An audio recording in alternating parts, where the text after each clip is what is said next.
Amém. Graça e paz. E som. Graça e paz. Que culto maravilhoso, né, irmãos? Para mim é mais um motivo de alegria estar aqui mais uma vez, podendo compartilhar uma mensagem de Deus com os irmãos. Agradeço a atenção de vocês aqui nesta noite, porque vocês não estão aqui para me ouvir, estão aqui para ouvir a palavra de Deus. E eu creio que Deus ele tem algo para falar a cada um de nós aqui hoje à noite.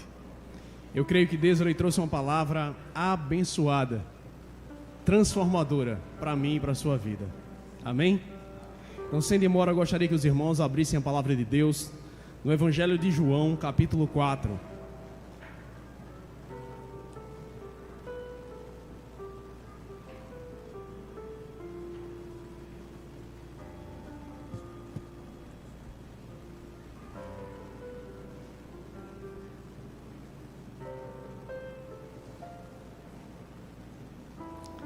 Evangelho de João, capítulo 4, a partir do versículo 1, nós temos aí Jesus tendo um encontro, com a mulher samaritana.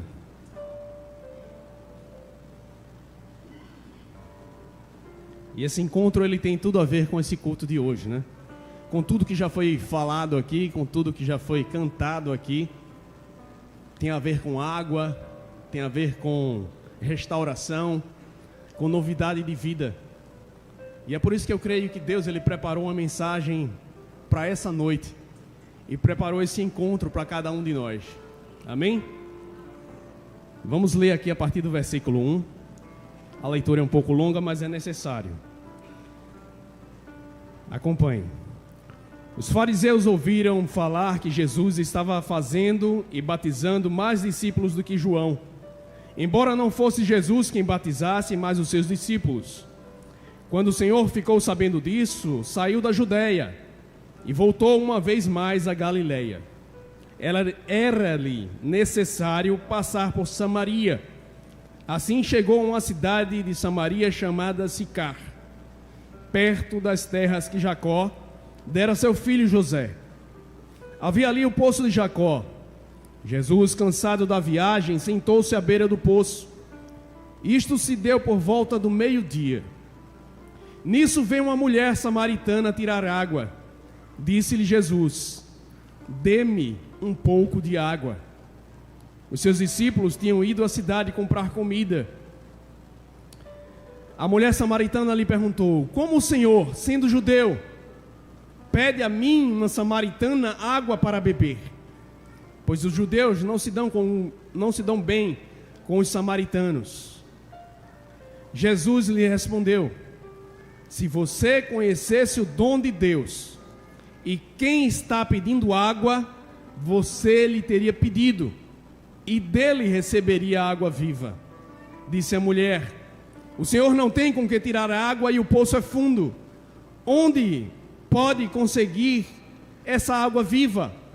Acaso o Senhor é maior que nosso pai Jacó, que nos deu o poço do qual ele mesmo bebeu, bem como seus filhos e o seu gado? Respondeu Jesus: quem beber dessa água terá sede outra vez, mas quem beber da água que eu lhe der nunca mais terá sede. Ao contrário, a água que eu lhe der se tornará nele uma fonte de água a jorrar para a vida eterna. A mulher disse-lhe: Senhor, dê-me dessa água, para que eu não tenha mais sede, nem precise voltar aqui para tirar água. Ele disse: vá e chame seu marido e volte. Não tenho marido, respondeu ela. Disse-lhe Jesus: você falou corretamente dizendo que não tem marido. O fato é que você já teve 5 e o homem com que você vive agora não é o seu marido. O que você acabou de dizer é verdade. Disse a mulher: Senhor, vejo que é profeta. Nossos antepassados adoraram neste monte, mas vocês, judeus, dizem que Jerusalém é o lugar onde se deve orar. E Jesus declarou: creia em mim, mulher, está próxima a hora em que vocês não adorarão o Pai, nem neste monte, nem em Jerusalém. Vocês, samaritanos, adoram o que não conhecem. Nós adoramos o que conhecemos, pois a salvação vem dos judeus.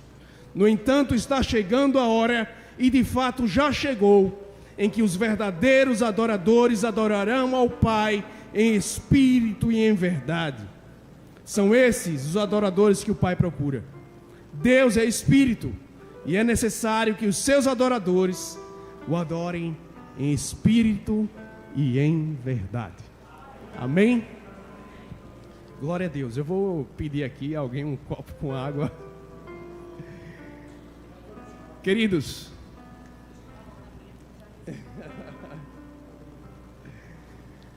eu vou partir para um contexto mais amplo primeiro, para a gente entender aqui essa situação dos samaritanos. Eu creio que muita gente já conhece, mas muita gente também ainda não conhece. Então vamos um pouquinho atrás lá na história e saber como é que se deu esse surgimento dos samaritanos. Os samaritanos, eles surgiram quando o Império Assírio, ele invadiu Israel, que era o reino do norte.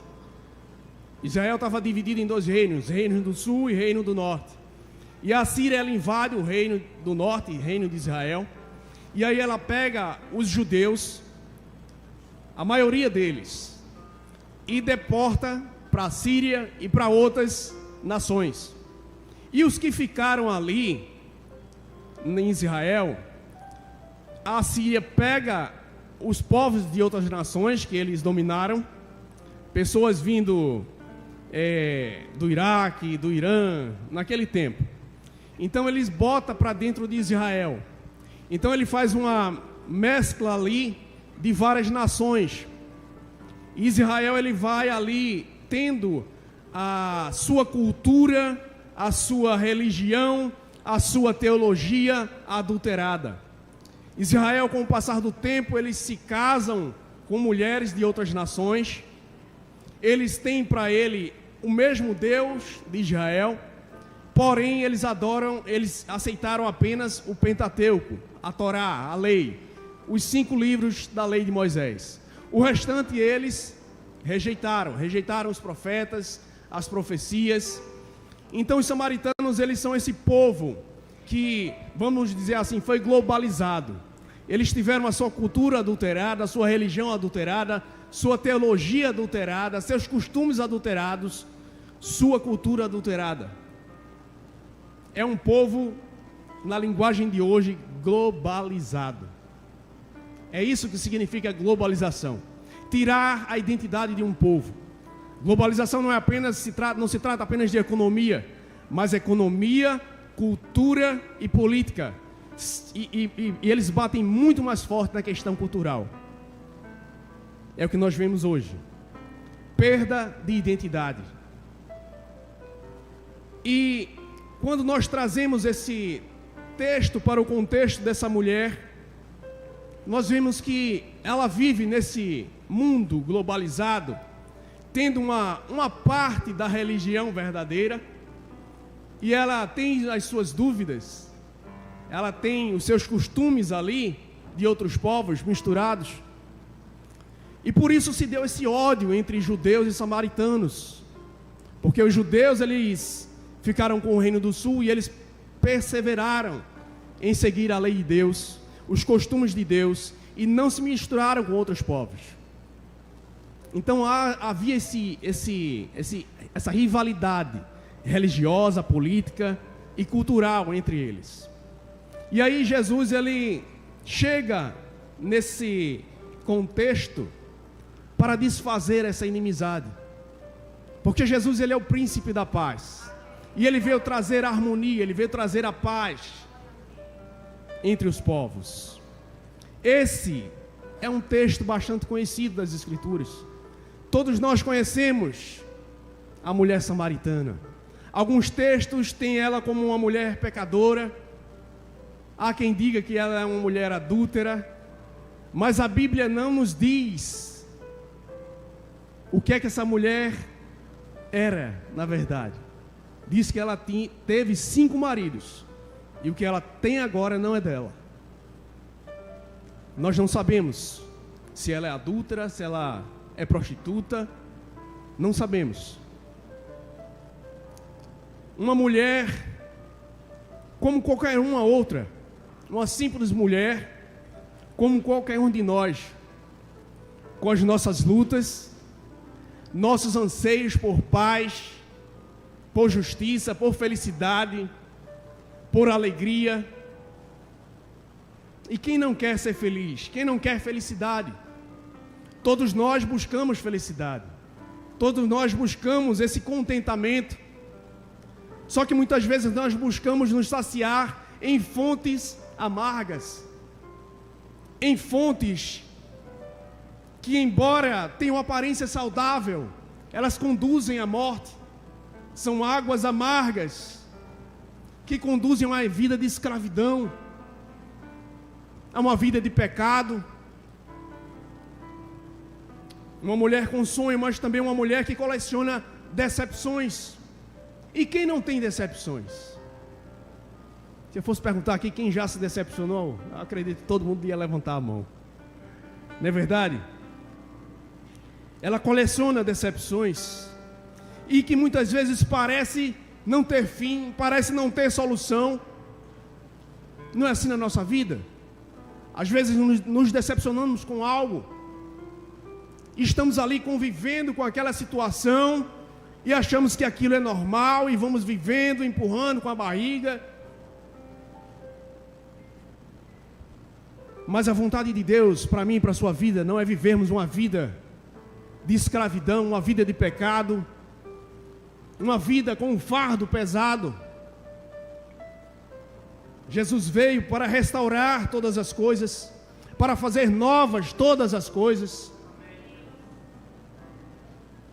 Não se conforme com a situação que te prende a uma vida de escravidão, que te prende a uma vida de pecado, que te impede de viver e de beber da verdadeira fonte de água da vida, que é Jesus Cristo.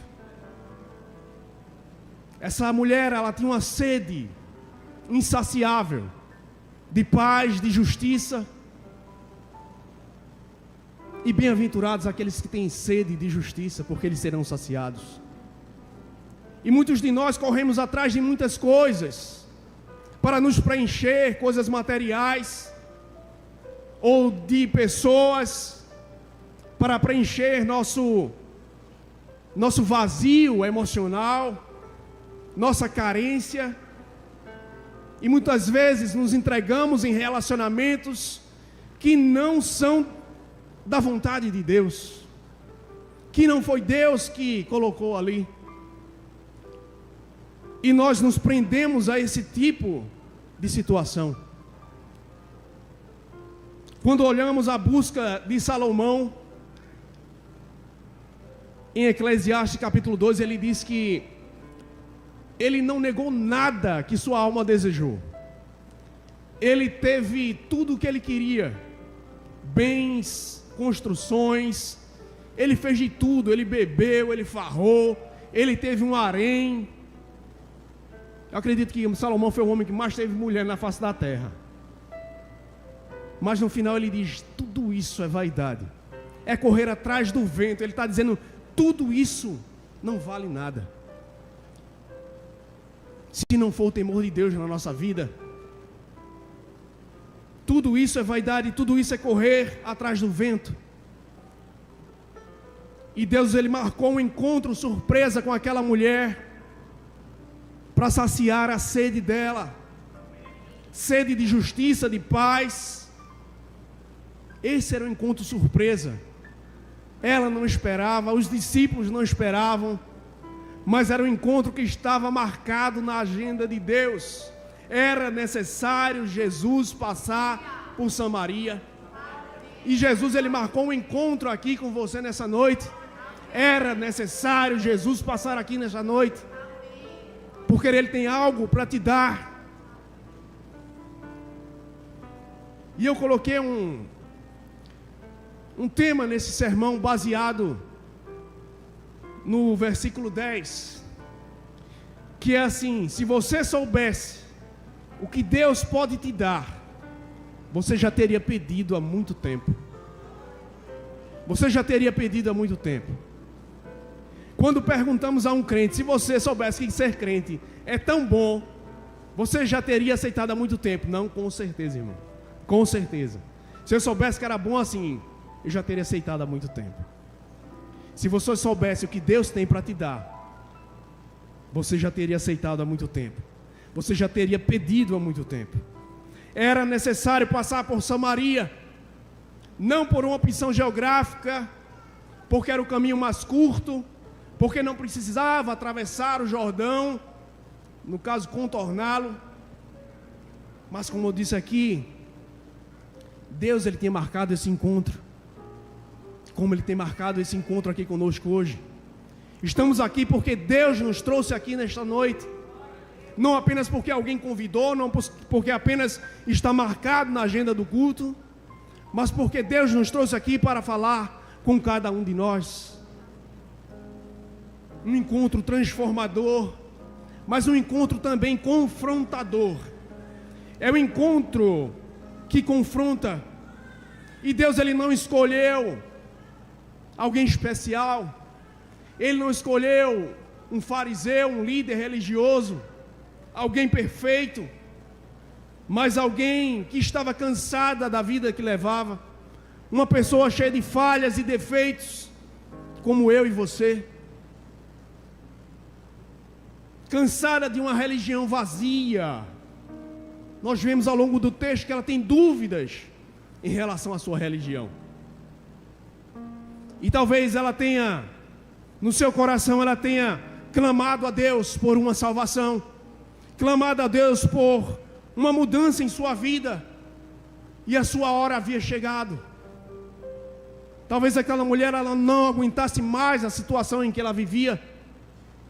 E quantos de nós também não estamos nessa situação, cansados de uma certa situação em nossas vidas?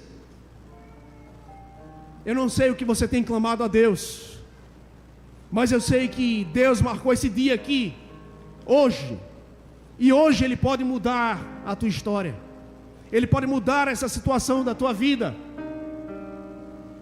porque Ele é poderoso, porque para Deus nada é impossível. Talvez seja impossível para mim e para você, mas para Deus não. Para Deus não há impossíveis. E Deus ele levou um presente para aquela mulher.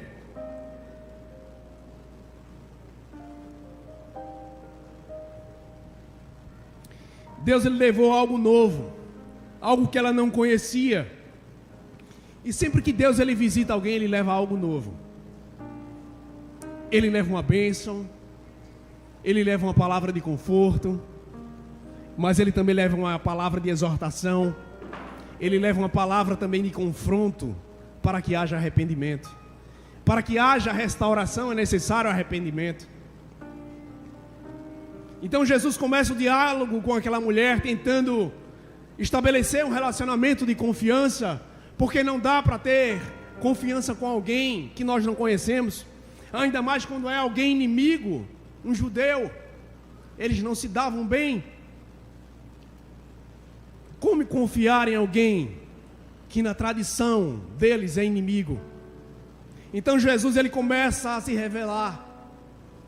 A mulher conhece ele como judeu, mas tem outras características em Jesus que ela vai conhecendo ao longo da conversa.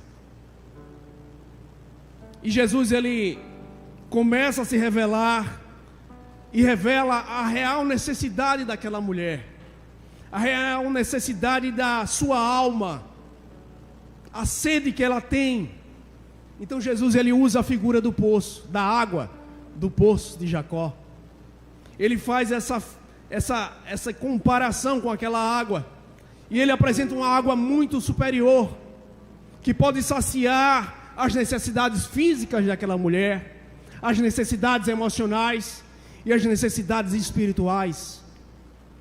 Jesus é essa água que transforma a nossa vida, que nos sacia, que sacia a nossa sede, a nossa existência.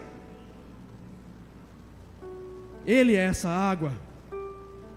É a água que nos conduz à vida eterna, e não apenas isso, mas ainda transborda para a vida de outras pessoas. Essa água ela transborda, mas ela não entende a princípio o que Jesus está falando. Quando nós olhamos para o verso 11 e 12, a mulher diz: o Senhor não tem com que tirar água, e o poço é fundo. Onde pode conseguir essa água viva? Jesus está falando de coisas espirituais, e a mulher está pensando em coisas materiais. Jesus, ele traz essa profundidade para que ele entenda que a sua necessidade não são as coisas materiais, não são as suas carências emocionais, mas a sua real necessidade é o encontro verdadeiro com Cristo, com o Messias, o Salvador do mundo. Ela não entende a linguagem do Espírito. E talvez você esteja aqui hoje como ela, como essa mulher, dizendo: ah, Senhor, o poço em que eu me meti é muito fundo, o Senhor não tem como tirar, essa situação não tem mais jeito, o poço é fundo e você não tem como tirar. Acaso há impossíveis para Deus? Há algo impossível para Deus? Não há nada impossível para Deus. Para Deus não há impossíveis, porque tudo é possível ao que crê. Tudo é possível ao que crê. Para beber dessa água é preciso descer ao poço, é preciso se curvar. E se curvar tem a ver com a adoração. A palavra adorar tem a ver com isso, com se curvar. Não é apenas levantarmos a mão aqui e cantarmos uma canção e entronizarmos aqui, não. Mas a adoração, esse descer ao poço, é se curvar e reconhecer a soberania de Jesus, a soberania de Deus em Cristo. Para beber dessa água é preciso descer ao poço. E quem é o poço? Nós temos aqui dois poços, o poço de Jacó e um poço que é Jesus Cristo. E o que é preciso? Se curvar diante de Jesus, se curvar em adoração a Ele, diante da sua vontade, diante daquilo que Ele nos revela como verdade. Quem beber dessa água voltará a ter sede, mas quem beber da água que eu lhe der nunca mais terá sede. A mulher disse para Jesus: ah, Senhor, então me dá dessa água, eu quero. Ah, você quer? Sim, eu quero. Tá bom. Então vá chamar o seu marido. Porque quando nós aceitamos Jesus é a hora do confronto.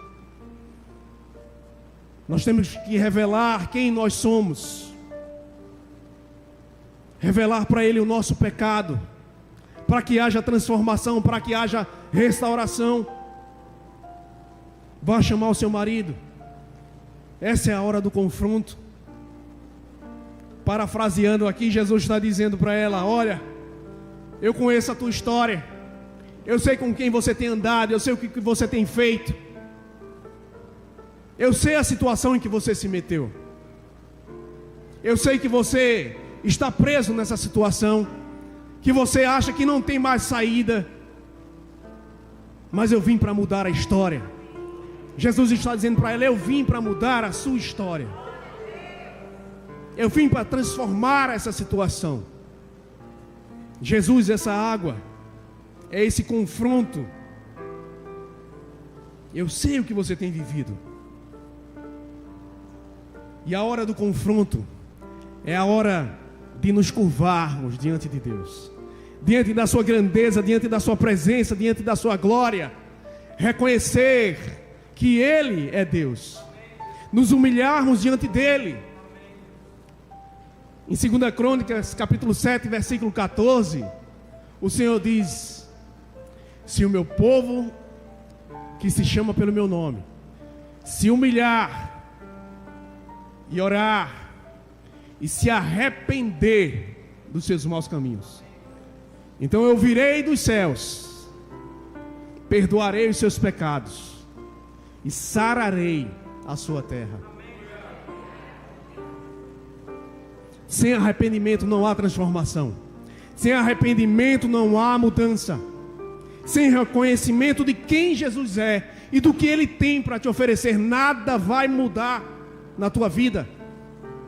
É necessário nos humilharmos, porque Deus ele quer curar a nossa alma, Ele quer sarar as nossas feridas, mas é preciso se entregar a Ele,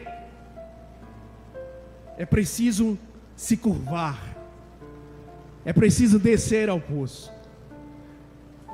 1 Pedro capítulo 5 versículo 6 está escrito: humilhai-vos, pois, debaixo da potente mão de Deus, para que a seu tempo Ele vos exalte.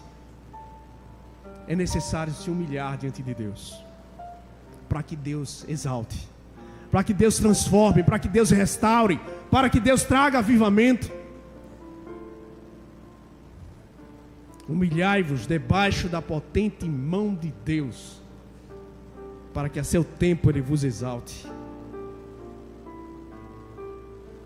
E Pedro continua dizendo: olha, mas não se preocupe não, lançando sobre Ele toda a vossa ansiedade, porque Ele tem cuidado de vós. Então não se preocupe com a maneira como vai ser o processo, apenas confie, entrega, se humilha, e você vai ver o que Deus vai fazer na tua vida.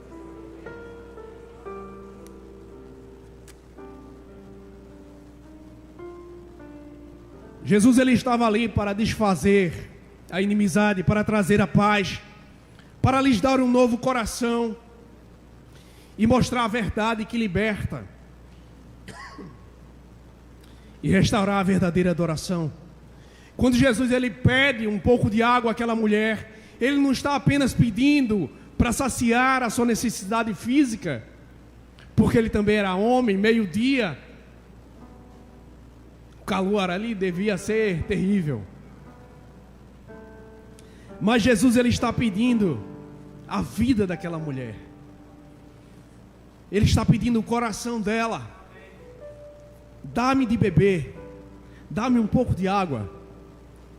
Jesus tem algo muito maior para dar para ela, mas Ele está pedindo a vida dela, Ele está pedindo a sua história, Ele está pedindo a vida dela para dar algo novo, para transformar a vida dela.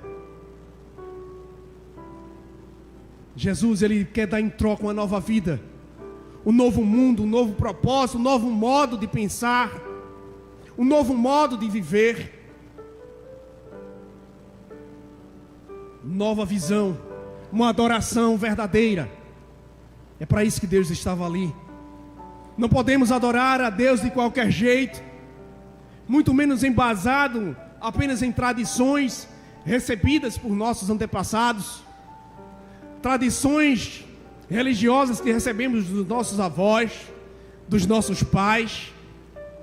Não podemos adorar a Deus de forma verdadeira seguindo as teologias moderninhas de pastores progressistas e liberais. São os pastores dos famosos, pastores progressistas, que pregam o evangelho do amor, da graça, que abraça o pecador, que não condena o pecador, que aceita o pecador de qualquer forma. Venha, o evangelho te abraça, ele não te condena. Venha para Jesus da forma que você está. Permaneça assim, porque Deus não te condena. Você é o que você imagina ser. Se na sua cabeça você é assim, então seja assim. Realmente o evangelho ele não nos condena, porque o evangelho ele é as boas novas de Deus, boas novas de salvação. E se ele é boas novas de salvação, para salvar o quê? O pecador que está condenado, porque já estão condenados. O evangelho é as boas novas para tirar da condenação e trazer para a maravilhosa luz de Deus. É para tirar das trevas e transportar para a luz. É para tirar da mentira e colocar na luz da verdade de Deus. Isso é o evangelho. É o que Jesus pregou. Todas as pessoas que passaram pela vida de Jesus foram transformadas na sua forma de pensar, de viver e de agir. Mas nós estamos vivendo num mundo globalizado, como era o mundo dos samaritanos. Nossa cultura foi transformada, nossos valores já foram para o ralo, não existe mais ética, nem moral. As pessoas não sabem nem o que é isso mais, nem se ensina mais nas escolas. É esse mundo que nós vivemos. E o Evangelho nos tira desse mundo e nos transporta para o reino de Deus, para vivermos em novidade de vida, para vivermos uma nova adoração, uma adoração verdadeira.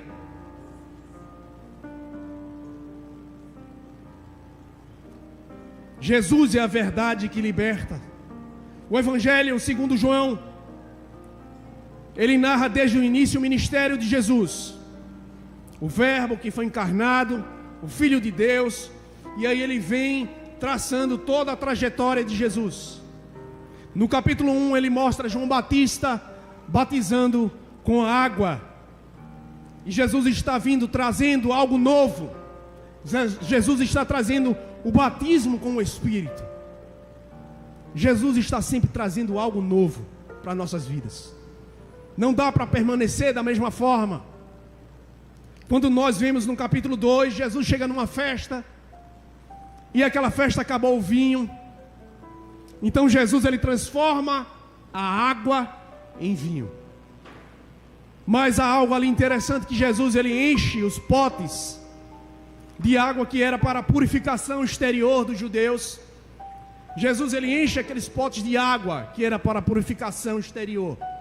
Ele enche com algo novo, com um vinho novo, que purifica o interior e traz a verdadeira alegria, a verdadeira satisfação, o verdadeiro contentamento para nossas vidas, um verdadeiro propósito para o qual nos trouxe aqui nesta terra, que é glorificar o nome dele, é ser a imagem e semelhança de Jesus Cristo. Esse é o Evangelho que nos confronta, o Evangelho que nos coloca num espelho e mostra a imagem de Jesus quando olhamos para ele.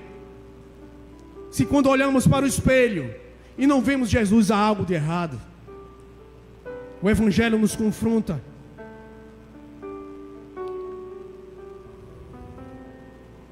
Quando nós olhamos, seguimos para o capítulo 3 de João, nós vemos Jesus ali com o encontro com Nicodemos, um líder, um mestre da lei, um religioso. Ele conhecia a lei de frente para trás, de trás para frente, conhecia as profecias, ele sabia que havia um Messias prometido e que esse Messias viria para restaurar todas as coisas. E ainda assim aquele religioso não estava compreendendo nada. Ele seguia o que estava escrito, mas ele, no seu interior, ele não cria naquilo. Ele não entendeu a espiritualidade da lei. E Jesus disse para ele: Nicodemos, é necessário nascer de novo. Como assim? O cara é líder da lei, o cara é mestre, o cara sabe de tudo. Como assim ele vai reaprender tudo de novo? Porque é assim, o Evangelho ele confronta. E o Evangelho exige de nós uma posição. Exige de nós uma conversão. Você que entende de trânsito, tem uma plaquinha de trânsito, né? Conversão e proibida conversão. Pronto. Jesus nos chama para essa conversão. Mudança de vida, mudança de mente, mudança de modo de pensar, para não nos conformarmos com esse mundo caído.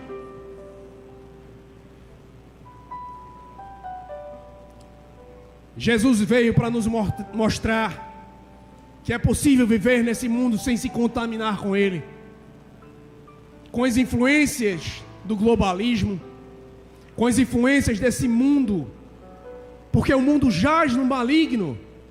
Não se engane, Satanás ele domina esse mundo, ele domina as nações,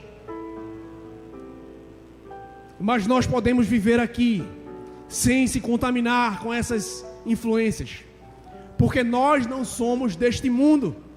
Deus nos chamou para o seu reino. Nós somos peregrinos aqui. Em Cristo nós somos mais que vencedores. É possível vivermos em santidade em meio a uma cultura decadente, dominada pelo diabo, porque nós estamos em Cristo. Daniel, ele não se contaminou com o mundo babilônico. José não se deixou contaminar pelo Egito. José, ele tinha tudo para virar as costas para Deus. Vendido, traído, humilhado, preso, escravizado. Mas tudo que foi para ele de mal foi transformado em bem. Ele não negou a sua fé em nenhum momento. Ele creu em Deus, acreditou em Deus o tempo todo. Ele não virou as costas para Deus. Quando a mulher de Potifar tentou adulterar com ele, antes ele foi fiel a Deus em tudo, e em tudo ele sofreu e serviu para a salvação de sua família. Tudo que José passou serviu para salvar a sua família. Tudo que aquela mulher samaritana sofreu agora foi transformado e serviu para salvar aquele vilarejo dela, a sua vila onde ela vivia. Deus, ele tem um propósito em tudo em nossas vidas. Deus, ele tem um propósito no nosso sofrimento. Ele tem um propósito em cada processo da nossa vida, que para nós muitas vezes é doloroso. Mas Deus, ele é habilidoso e sabe transformar aquilo que nos machuca em alegria, aquilo que nos machuca em alegria verdadeira, em felicidade.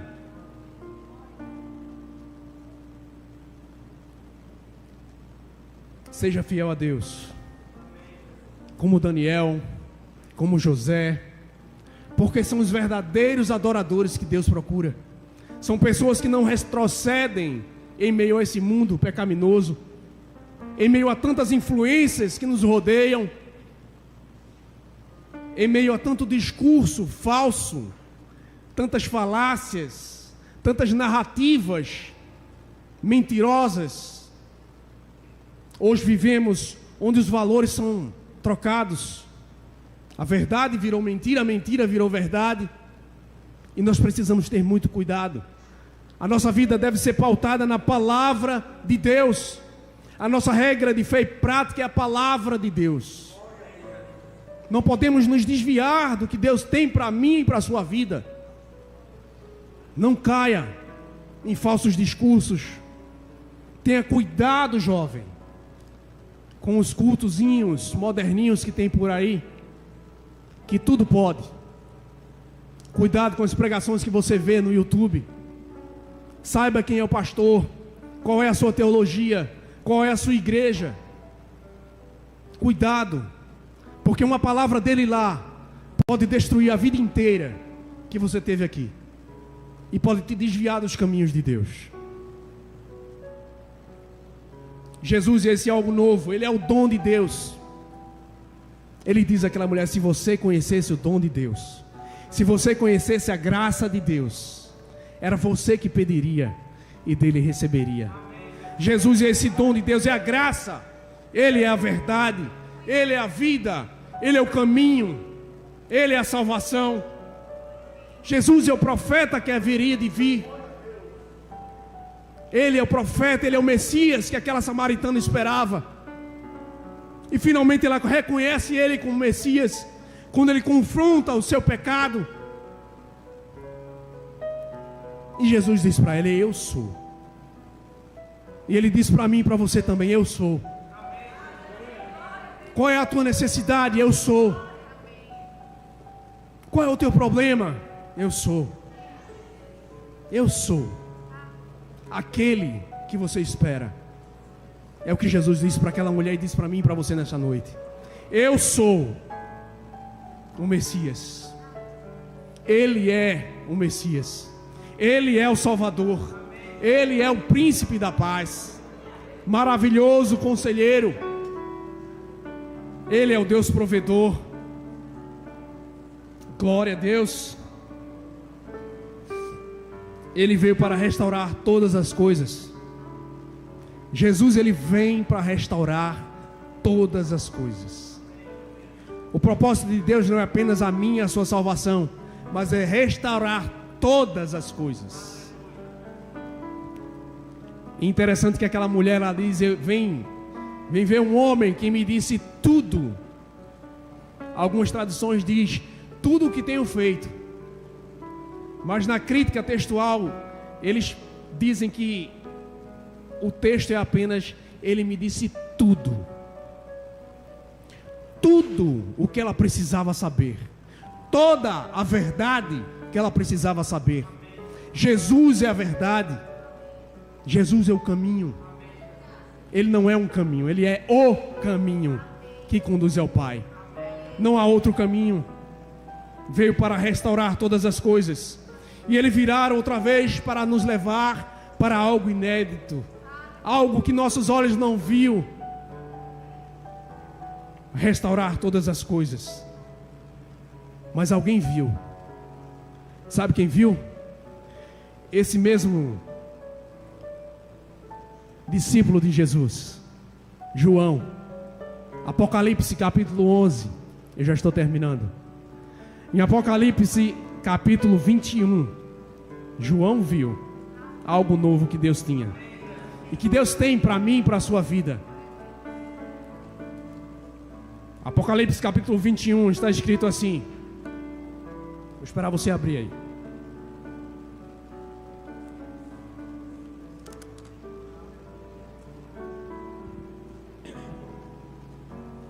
Apocalipse capítulo 21. João viu esse algo novo de Deus, preparado para mim e para você. Nós não estamos aqui apenas para receber bênçãos de Deus, não apenas pelo milagre que nós esperamos, não apenas pela cura, não apenas para estar aqui nos confraternizando uns com os outros, mas estamos aqui porque Ele nos salvou e Ele fez uma promessa de nos dar algo novo. E esse algo novo João viu. Apocalipse capítulo 21. João disse: eu vi novos céus e nova terra, pois o primeiro céu e a primeira terra tinham passado, e o mar já não existia, e vi a cidade santa, Nova Jerusalém, que descia do céu da parte de Deus, preparada como uma noiva adornada para o seu marido. E eu vi uma forte voz que vinha do trono e dizia: agora o tabernáculo de Deus está com os homens, com os quais Ele viverá. Eles serão os seus povos, e o próprio Deus estará com eles e será o seu Deus. Ele enxugará dos seus olhos toda lágrima. Não haverá mais morte, nem tristeza, nem choro, nem dor, pois a antiga ordem desse mundo já passou.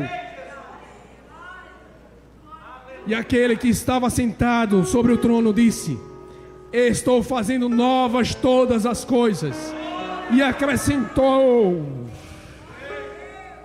escreva, pois essas palavras são verdadeiras e dignas de confiança. Disse-me ainda: está feito, eu sou o Alfa e o Ômega, o princípio e o fim. Aleluias. A quem tiver sede, darei de beber gratuitamente da fonte da água da vida.